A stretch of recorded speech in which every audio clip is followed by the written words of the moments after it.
establish himself in this map. Yeah. Depending on his performance, I might change his name to Dreamer Witch. That's true. That's a good one. Yeah, That is a good one. Dreamer Witch. Yeah, why not? Mhm. Why not? In our factory, I have to say, if he finds the forward first, I think that's also quite good because you can make the forward waste the football. But it looks like he's gonna bump into Taki. The entomologist is also a very good find. He does have the bees to maneuver, so sort of able to tank the hit. But right now, Dreamer Witch is gonna be sandwiching the entomologist, like with the leech on the left and then the spawn follower on the right. So you can see double. Wow. Yeah, able to get the leech hit, so that's actually good. And now we see Oh that. no! Oh my god, he's trying to heal up, but he's gonna try to cancel it out with a patroller. So now that was actually an excellent call. She can't get healed up by the psychologist. Now the main follower is gonna try and down this this entomologist. Oh my God. Excellent start. What a rally by Dreamer. Yeah, you can't exactly do that. I mean, I like the idea of trying to do the Wi-Fi heal extra, but instantly during that moment. But you cannot do that because first of all, you don't have a seer to provide you the all support. Second of all, oh my God, the Dream Witch has a patroller, and even if you heal halfway through, the patroller is just gonna cancel it out. And that's the thing about it. So a little bit of early slip up by NFZ, but it's okay because right now the ciphers are still going as progress. Forward is still around. Taki has a very healthy resource of bees. So let's see if he will be able to make that rebound kite happen. Okay, forward eating a hit here, and now the entomologist is unscathed, but I mean, he's just going to close out this distance, able to pop that last effort with the main follower. Yeah, so still some bees, but again, if entomologist is on that chair, she can only do so much. Now we see that the sandbag cipher is about to pop. Gravekeeper can go for that rescue since they do. I'm pretty sure they brought 2 tide turners, but yeah, in that situation, you gotta put respect on Dreamer. You can't just go for that Wi-Fi heal without even considering the presence of a patroller, even the main body catching up, because it does take some time for that Wi-Fi heal to finish up. So now the psychologist was able to heal up the forward, so now they can go for a potential. Well, the forward is actually just focusing on decoding, while the Gravekeeper already on the ground, trying to get that boost from digging, and now opting to go for this rescue. And now the bees trying to just harass the follower here. Nice. He's just trying to get full use of his bees. Like he doesn't want the Gravekeeper to come out of the puddle without. Oh my God! Nice rescue right there. But again, Taki has to make this last hit count. The blink hit is gonna happen. Oh my God! Instantaneously like that. I mean, yeah, just Dream Witch matches once Patroller isn't in need anymore, just to get down on this entomologist. Switch to that blink. 3 ciphers still remaining, but now I think yeah, I don't know if the forward's in the area, but yeah, this entomologist is dead on chair, so I don't know if they're just gonna try and try and relegate the resources to more of end game results, because yeah, Dreamer's off to an amazing start. So depending what he does on the mid game, it could be a 4K, but right now the best case scenario for the survivors is really to just try and tie this one out. And now let's look on over to the lower left side of the screen where the psychologist is about to pop this cipher.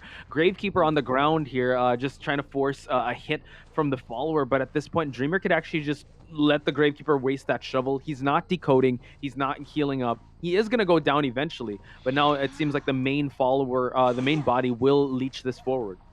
Yeah, I mean, you can see from here, like, even though Dreamer had an amazing start, you can practically see that the entomologist started off fairly early. But 2 ciphers remaining, and that's what I'm talking about. Like, cipher rush is the weakness of hunters, and right now Dreamer, despite that early down and the elimination of Taki, it doesn't seem like he's it doesn't look like 100% guaranteed victory for any side at this point, because right now the psychologist can tank 2 hits, 1 hit's gonna go, but at the same time the Gravekeeper is healing up.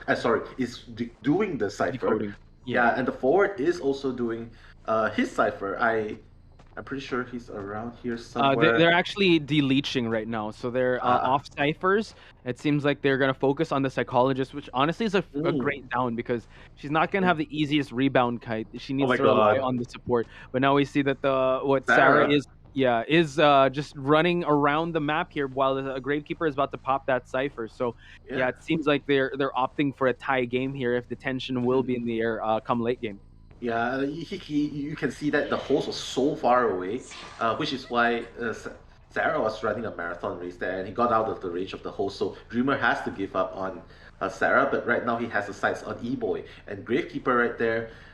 His cipher was almost done, but he couldn't be greedy. He has to keep running away, at least make sure that he does not disrupt, does not fall. Oh my God! Speaking A of little bit of fall, his timing there. yeah, I just ran into that follower. I thought he had to use that blink hit, and now the camping game begins. Honestly, Gravekeeper also a great target to go on the rocket share because he does not have any more shovels. Forward is the only one with full resources, an anti-curse, and full health. So that's why the forward is making his rounds. Dreamer will go and leech right away. Oh my God, unable to get the stun. The rescue does happen, but now he can actually focus his attention. Oh, he's focusing on the forward, chasing him away and allowing the Gravekeeper to move on away. But that's all good since the follower is there and the forward falls to a main follower hit.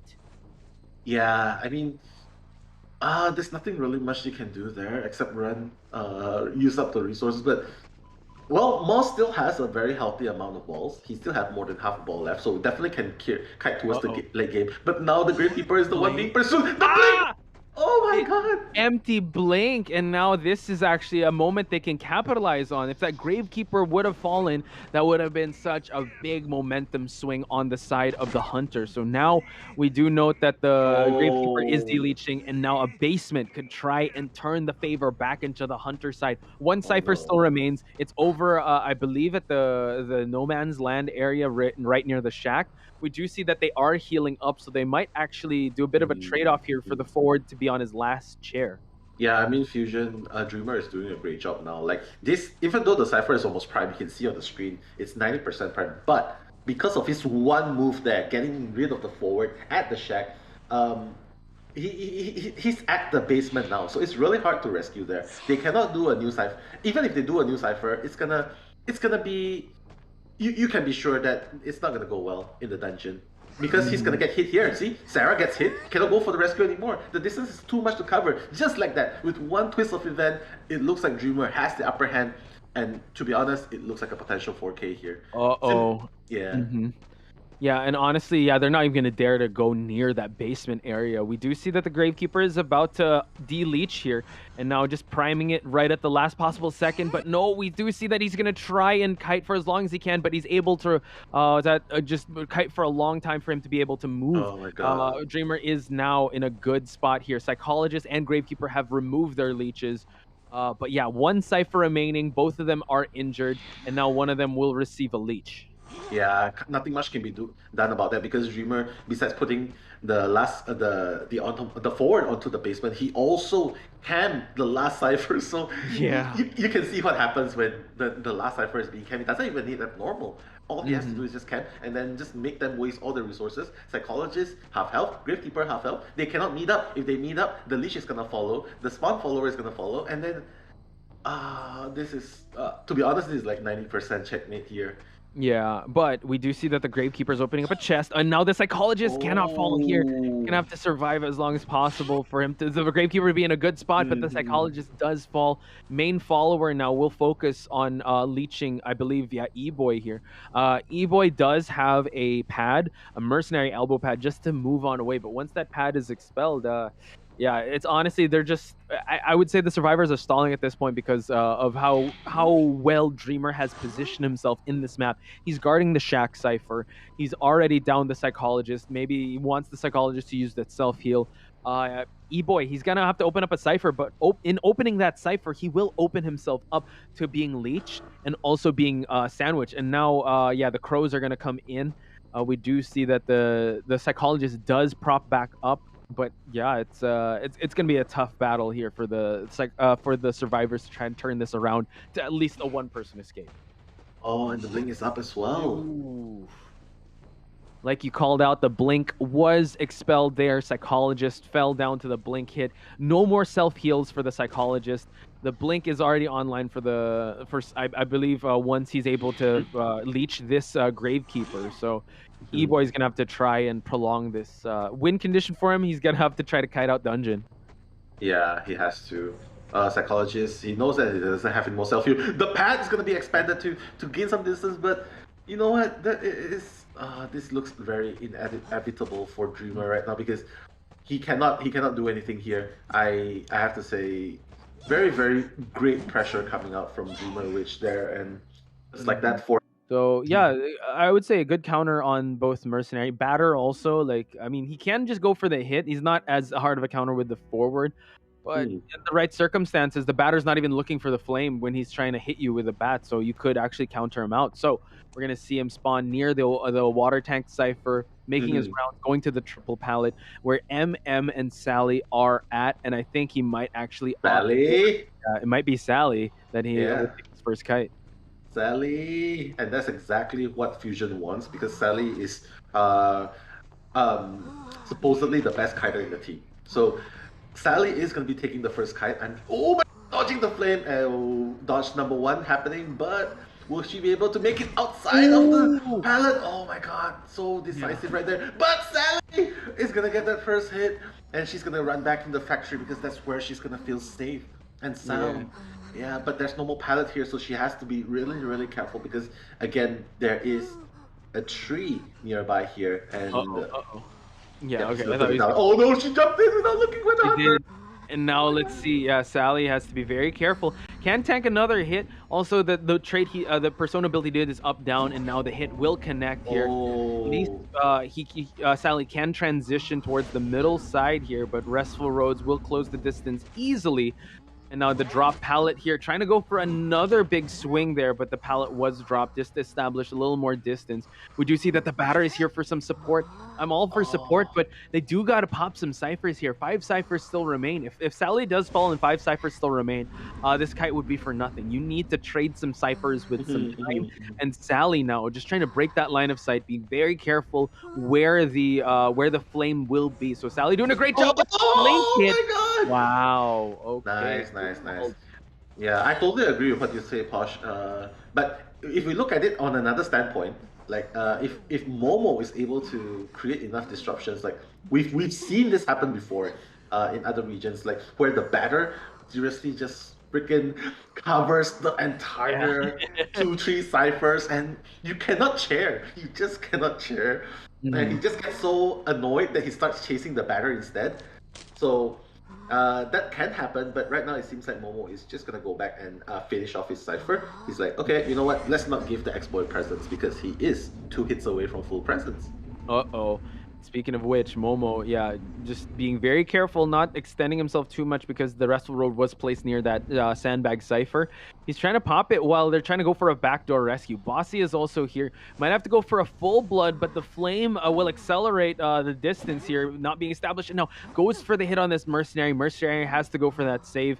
Gets it in time, but the Restful Road here, goes for the hit, and wow, able to just connect, but he can still ride that road just to close the distance for him to be able to get another hit just when he was turning the corner. Oh god, Sally. Yeah, Sally has to be very careful. He turned the corner and the batter is there to eat the hit. Momo. The support on Momo, man. MVP for a reason. Sally has to be very careful. The window here, forcing the vault. Oh, denied. 3 for 3 hits on Momo's side. He's gonna have to pick up some cricket balls here, but now it seems like Cape Baldy had enough of Momo, but no, it just eats that hit, and Sally's still trying to tiptoe around this area. Not sure if she could hide, trying to bait out a vault here, and now he doesn't know where she is. Sally. Watch out. Sally, stop running! Sally, stop running! Oh my god, Sally! Spotted out. Sally is gonna get spotted out here. The flame isn't gonna be enough. 3 ciphers still remaining. Batter didn't pick up any of the balls left. Will get healed up by the Mercenary, and Sally will be sent out of the game. Yeah, but amazing cover by Momo right there. I just have to say, bought so much time hitting him away after the rescue, after the Mercenary rescue, and then hitting him through with the enhanced batter, hitting him to the wall, stunning him briefly, and then hitting him away from the windows. So many highlight moments here. It's just very unfortunate that Sally, given the advantages that Momo created for her, that she's constantly running to the hunter. So yeah, just like a monster flame. I don't know. Sometimes it's just the hunter just knows where you're gonna go at. So yeah, mind games there. Right? Yeah. Now Acrobat, you know what? I feel like has a lot of white bombs from him decoding. You saw him; he's just hanging around this area while the batter did collect some of his balls, since Cape Baldi didn't destroy any of them. Cape Mhm. Baldi realizing, all right, maybe this isn't the best spot. The batter wants to just pop that cipher over at sandbags, while Mhm. Bossy, Mercenary, unhealed, so will just be able to create that distance with that elbow pad. Momo, fortunately, able to pop that cipher, and now will Cape Baldi actually commit to chasing this batter? So far, he's been 3 for 3 with those bat hits, so Cape Yeah, Baldi has man. to be very careful. Watch out. I was waiting for a hit, but no, he's able to just play the mind games there. 2 ciphers still remaining, 1 at the center. Bossy, can he pop it in time? Because the acrobat actually is over Oh! there, but the last cipher is already primed now. Oh my god, and that's exactly the power of their communication. Like, as soon as it's primed, okay, it's fine, get hit there, but the machinery still has pads to utilize. Momo still has a pair of balls, 2 balls left, and that's it. He's gonna blink, but no, it misses as well. Yeah, a little too early Momo, on that oh my blink. god. Momo, oh, Oh! eats the hit, but it's all good. I mean, he's the detention hunter. He was going to go down to 1 hit anyway. So Momo. Momo getting ready for the hit. Man, how was he able to hit? That was insane. And now he's going to try to play the mind games here, trying to go for an early swing. Momo, the dungeon is in the area. They're just Oh my opening up the exit gate. He's going to have to kite for a little god. longer. And now the flame going to close out that distance. Can he establish more? Able to get the Oh! stun on the Cape Baldi. Momo now has no more resources. He's gonna have to hide behind these pallets. Acrobat has already opened up the exit gate. Oh my Mercenary god. as well. It looks like it might be a tied game for Yeah, it is. Fusion, It is. It is. It but is. it's all good. Amazing though. Oh, Momo once again. A priestess would be very, very good to chase first, or Mm. even the psychologist, very, very good to chase first. Yeah, just kind of gimp their support and just get rid of like either portals or Wi-Fi heals. So we're gonna find out. Wow, Oh! already throwing the harpoon over at the working carousel side where Mhm. Sarah is, and Sarah is the psychologist. So that's something to take note of. Taki is also in this area, so they have to communicate already because that's also the embalmer. So downing any of this is pretty good. And now Sarah actually eats a hit here, feeding a little presence. And now Mushin will just focus on this psychologist. Mhm. Focus on the psychologist. You see, like throwing it there, towards the gate, and then now she's just gonna cover this route. Like, where can you run? Like, you see, like, you withdraw and then you hit.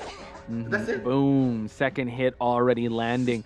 So again, Sarah, yeah, forced the transition kite, and now actually there is a portal here. So let's see if he can catch up before Sarah can make. Oh wow! Actually opting to change targets. Yeah, I mean, psychologist, basically she already lost the Wi-Fi heal. Like she doesn't have the stress level now, and getting the embalmer first, I think, um, yeah, I don't really understand the logic too, Posh. Like he could Yeah. definitely have went for the psychologist there, but we'll see how it goes. Oh, The blink hit to down, and now I mean the embalmer did spawn on the other side of that map in the last stop, so he's definitely just gonna go for the coffin, and already the blink was used. So let's see where he goes. Actually, wait, hang on a sec. E-boy is also here. Yeah, I just want to know where the coffin is at. It seems like E-boy, yeah, he's actually just cutting his route here, just so that he'll go for the embalmer once again, and just like that, now, like, yeah, just the harpoon, the dashes. Mushin has already made his transition towards the last stop. this is not the kind of play that MZ wants to do now. It's totally different from when playing against a batter like Momo and Sally kiting on the psychologist, because again, oh my god, did Mushin not see? Okay, he's gonna spot out the brief. And the reason why I say that is because while like you cannot exactly harass you cannot exactly harass a Naiad, and that's 5 ciphers remaining because of because of what you're doing. Your cipher decoding is already slow, and because of what you're doing, 1 cipher is less. Look, 1 cipher is not covered at all. Yeah, true. And now we do see that she's doing a little bit of cleanup here. I love the forethought of Mushin actually cleaning that up just to make sure there's no exit routes that's going to be done. And now just goes for it immediately before he's able to drop that pallet. Now, second time, the embalmer will see a rocket chair here. And note that there is no more global portal, so they will have to come in for the rescue with a pretty good view, I would have to say. Like, Mushin has everything covered here. Now they are trying to push for the cipher here, just so that the dungeon will be revealed. But Moss immediately, just respects that. And now E-boy will be coming into this. But you know what? He's just gonna make sure that this territory is covered with the puddles, just so that he'll have to be pressured to go for that rescue. And oh my God, Wildling does get hit, and now, oh my God, Embalmer will expire. Wildling actually moves on away, and now Mushin has his first survivor expiring from the game. Yeah, that's exactly what you don't want to do, especially when you're fighting against a Naiad. Like, to be honest, I don't love the Wildling draft. I mean, I love Wildling as a character, but like you can see here, like the debuff in the decoding is one thing, but being unable to rescue, yeah, I have to say, yeah, not it didn't exactly pay the off, best. to be honest. Yeah, really if he got the rescue going, at least that would be good. But I honestly, I don't blame him for not rescuing, because Mushin already set up the puddles and now able to burst here. So let's see how he'll try to down this Priestess. Wants to go for just a regular hit, and now the Priestess is down. No more portal support for this for Survivor team. Yeah, 3 ciphers remaining. One new cipher. The fourth cipher is at 75%. The third one is at 74%. They're both gonna try and finish it, but if they don't rescue the priestess, here's the thing: Mushin knows exactly where they are, what they're doing. He's just gonna go. He's not even gonna camp, because look, the harpoon speed when she releases the harpoon is so fast. It's so fast. She covered the distance so fast. She did, and now she could dash again. Before the psychologist could even try and go for that, think about rescuing. Now it just gets the harpoon back in place. Blink is already online. E-Boy is trying to make his way for that rescue, and now Harpoon is ready to throw and get the dash going on. E-Boy is gonna have to hop off his board to go in for this rescue, but now we see that the Blink is already there, able to go for just a short portal here, but it only a matter of time for the last effort to be popped, and still Mushin holding on to that Blink. I really like, I really like what he's doing here. Like, just being sure, like just securing it, just very stable gameplay here. Like he knows exactly where the survivors are, which is why Mushin is in the advantage now, due to his positioning. And again, I mean, decoding is just not a threat to Mushin right now. It's on a standstill at this point, because now they're forced to heal up.